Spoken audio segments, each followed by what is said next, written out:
Yo, what is going on, guys? Hope everyone's having a fantastic day today. So it has been a crazy day. Still up late at night. By the time you're watching this, it'll probably be morning. But I have definitely a lot more updates for the Philadelphia Eagles. Obviously, we'll talk about the trade deadline. We'll talk about the Eagles' injuries and some other things that are involving that. The Eagles could be sellers as well, not just trying to trade for players that we need this year. Interesting enough. So let's get straight into the news. Because I've seen enough horror movies to know any weirdo wearing a mask is never friendly.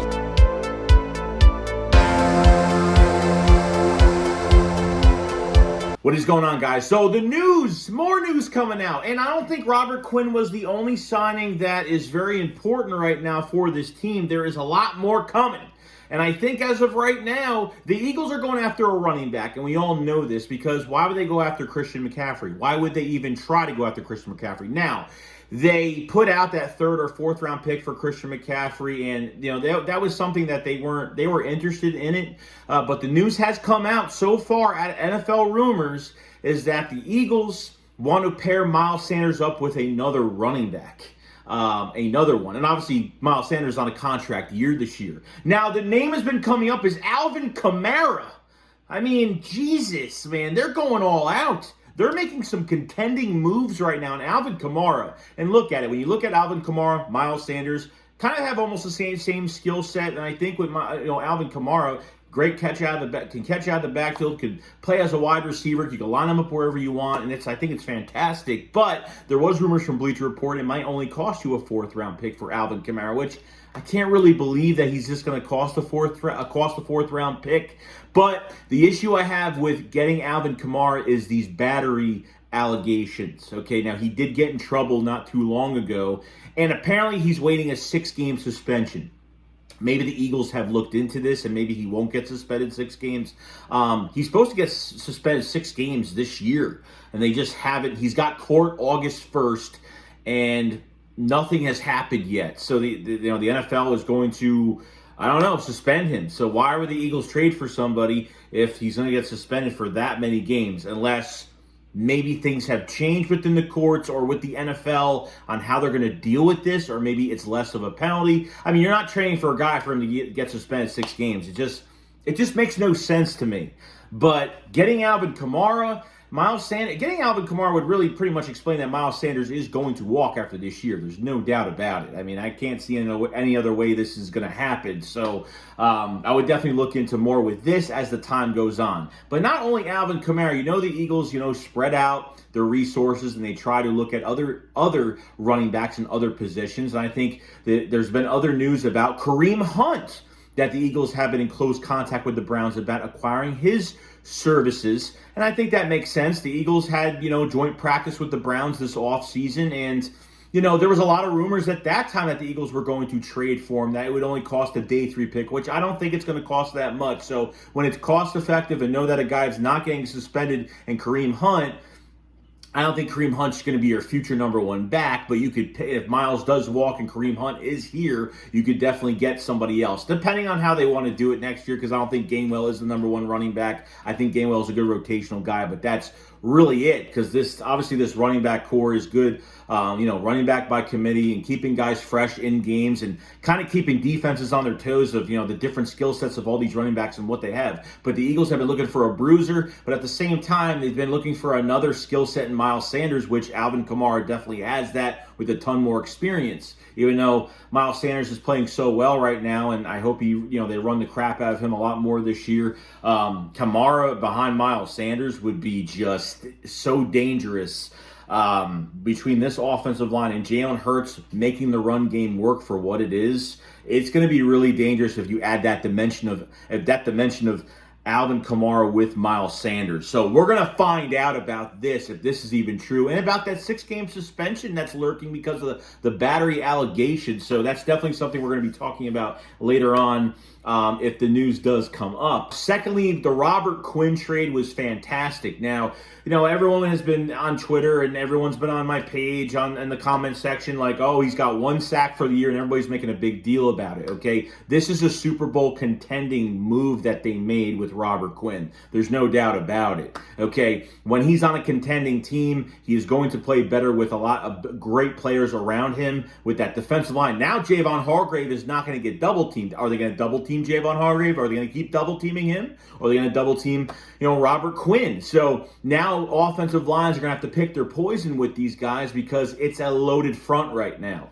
And Robert Quinn, from the news that has come out, yeah, he's been doubled 58 times. Double team 58 times this year. So obviously not saying this defensive line without Robert Quinn. Obviously looking at the Bears defensive line, it's not fantastic, and obviously they have singled him out. Offenses are now looking his way. Okay, and obviously trying to, exclude him out of a defense, now of the defensive line. So now it is going to be really hard for teams to kind of contain Robert Quinn on top of the other weapons that are around. But to make room for Robert Quinn, they actually have released Teron Jackson, which I was kind of like, damn, I mean, I would have released Kavon Wallace and brought up Reed Blankenship at this point. Then then get rid of Teron Jackson, which Teron Jackson flashed a little bit last year, but nothing much this year. So it's unfortunate. I didn't think that was going to happen. So obviously you lose a little bit of depth at defensive end, but at the same time, I totally get it. Maybe Kyron Johnson can move up later on. Maybe he's more of maybe they feel a lot better with him moving forward. That maybe he's going to be a better star than Teron Jackson. We'll see what happens. But so Teron Jackson has been released as of right now. When it comes down to Robert Quinn's money, we have gotten the news that the Bears are going to pay $7.1 million, of his contract. So remember that $18.2 million next year? Some of that's getting paid as well on top of this year. The Eagles are only paying Robert Quinn a little bit over $700,000 for the year. That's it. That's it. $700,000 for the year. That is all. And a 4th-round pick for next year's draft in 23. You literally got him for a bargain with 2 more years left on his contract, which is pretty good. So obviously not a long-term answer for the Eagles, and is still a very productive player right now at 32, 33, whatever his age is right now. So I kind of want to give you the numbers on that because I thought that was really important. Now there has been some news of Andre Dillard. So apparently the Eagles have been getting several phone calls from teams to acquire Andre Dillard's services at left tackle. Now the Eagles have not pulled the trigger on anything yet, but so far they haven't liked anything, okay? This is crazy. Guy Roseman is like a thief in the night when he tries to trade with other teams and gets what he wants, okay? And then when teams try to trade with us, man, this guy gets so picky about the picks that he wants. I mean, I love it. I love it because I don't know how he's becoming just such a favorite in Philadelphia the past 2 off seasons. It's been absolutely insane. So they haven't fielded the right offer for Andre Dillard, but Andre Dillard's just coming off an injury off the practice window and is ready. So is there a lot of trade value with him right now? Probably not, because he really hasn't played at all. So if he at least played a few games this year or something, I can understand the trade value would be a lot better. Maybe teams aren't offering that much. How much is Howie wanting for Andre Dillard? I would try to fleece a team and try to get a 2nd-round pick for him, a 2nd to a 3rd, but man, I would really like a 2nd-round pick for Dillard next year. If we really could get that pick, it would be really nice. So we'll find out. We still got a few more weeks left till the trade deadline is over with by week 9, and we'll see what happens with Andre Dillard. I think they can get something good for him, so we will see. Now to talk injuries to the front of the Philadelphia Eagles. Now, we had the bye week. The players are getting healthy. So who's going to be out this coming week? Now, Lane Johnson has had a concussion. It's still on concussion protocol, but Lane Johnson did say that he is going to play this week. Okay, so he thinks he's going to be cleared in a couple days, and he'll be ready for this week. We know how much. And look, I didn't mind that. Lane Johnson gets a concussion. These things happen during that Dallas game. But I didn't like how the Eagles didn't adjust, and that really pissed me off a lot. Brandon Graham has a hamstring injury right now.